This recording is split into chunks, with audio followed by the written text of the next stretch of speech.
Magandang araw! Sa video na ito, tatalakayin natin ang buod ng isa sa pinakatanyag at pinakakapana-panabik na kwento sa ating panitikang Pilipino, ang Ibong Adarna. Ang buong pamagat ng nito ay korido at buhay na pinagdaanan ng tatlong prinsipeng magkakapatid na anak ng Haring Fernando at ng Reyna Valeriana sa Kahariang Berbania. Ipinapakita sa koridong ito ang mga pagsubok na kayang pagdaanan ng isang tao alang-alang sa pagmamahal sa pamilya at sa taong iniibig. Halina't samahan kaming tuklasin ang buod ng buong kwento ng Ibong Adarna. Simulan na natin. Nagkaroon ng malalang sakit ang hari ng Berbania na si Don Fernando dahil sa isang masamang panaginip. Nakita niya sa kaniyang panaginip na pinaslang ng dalawang buhong ang bunso niyang anak na si Don Juan at pagkatapos ay inihulog ito sa balon. Ayon sa isang medikong paham, tanging ang awit lamang ng Ibong Adarna ang makakapagpagaling ng karamdaman ng hari. Inutusan ng hari ang panganay na anak na si Don Pedro na magtungo sa bundok Tabor at hanapin ang puno ng Piedras Platas dahil dito dumadapo ang Ibong Adarna. Nabigo siyang mahuli ang Ibong Adarna dahil naging bato siya nang mapatakan ng dumi ng ibon. Sunod na inutusan ng hari si Don Diego, ngunit nabigo rin ito. Natulad lamang siya sa sinapit ng panganay niyang kapatid. Huling inutusan ni Haring Fernando ang paborito niyang anak na si Don Juan. Sa kaniyang paglalakbay ay tinulungan siya ng isang matandang ermitanyo, kaya nailigtas niya ang kaniyang mga kapatid na naging bato. Nang pabalik na sa Berbania, pinagtaksilan ni na Don Pedro at Don Diego si Don Juan. Binugbog nila ito at iniwang nakahandusay sa daan habang sila ay umuwi sa kaharian, dala ang Ibong Adarna. Muling tinulungan ng ermitanyo si Don Juan kaya nakabalik ito sa Berbania. Nagalit si Don Fernando nang malaman ang pagtataksil ni na Don Pedro at Don Diego.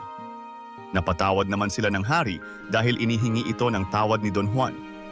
Dahil sa angking ganda ng ibon, nawili ang hari sa Ibong Adarna. Sa takot na mawala ito, inutusan niya ang tatlong anak na magbantay. Nakatulog si Don Juan habang nagbabantay at pinakawalan ng dalawang magkapatid ang Ibong Adarna. Sa takot na maparusahan ng ama, tumakas si Don Juan at naglakbay hanggang sa makarating sa Armenia upang doon manirahan. Sinundan naman siya ng kaniyang mga kapatid. May natuklasan sila roon na mahiwagang balon. Lahat sila ay nagtangkang bumaba. Ngunit si Don Juan lamang ang nakapagpatuloy hanggang sa pinakailalim na bahagi. Doon, natuklasan niya ang isang lugar na malaparaiso sa ganda. Nakilala niya roon sina Doña Juana at Prinsesa Leonora. Natalo niya ang mga tagapagbantay ng mga prinsesa, kabilang ang higante at ang serpiente na may 7 ulo. Inilabas niya ang mga prinsesa sa balon, ngunit biglang naalala ni Prinsesa Leonora ang naiwang singsing. Muling bumalik si Don Juan sa balon upang kunin ang singsing. Nang makarating siya sa ilalim, pinutol ni Don Pedro ang lubid. Inutusan ni Prinsesa Leonora ang kaniyang alagang lobo upang iligtas si Don Juan. Nang makaligtas at gumaling ang kanyang mga sugat, muling nagkita si Don Juan at ang Ibong Adarna. Inutusan siya ng ibon na pumunta sa Reino de los Cristales. Ginabayan siya ng mga ermitanyo at inihatid siya ng isang olikornyo papunta sa Reino. Inabot siya ng 1 buwan sa paglalakbay bago tuluyang makarating sa banyo na paliguan ni Maria Blanca, isa sa mga prinsesa ng Reino de los Cristales at anak ng tusong hari na si Salermo. Doon, humarap siya sa iba't ibang pagsubok na ibinigay ni Haring Salermo upang payagan na mapasakan niya ang anak na si Maria Blanca. Sa huling pagkakataon, naisahan ng hari si Don Juan. Nalaman ni Maria Blanca ang plano ng ama kaya tumakas siya kasama si Don Juan. Dahil sa galit, isinumpa ni Haring Salermo na makakalimot si Don Juan at pagtataksilan si Maria Blanca. Nang makabalik sa kaharian ng Berbania, nakalimot nga si Don Juan at inibig si Prinsesa Leonora. Hindi ito matanggap ni Maria Blanca, kaya nagpanggap siyang emperatrice na panauhin sa kasal ni na Don Juan at Prinsesa Leonora.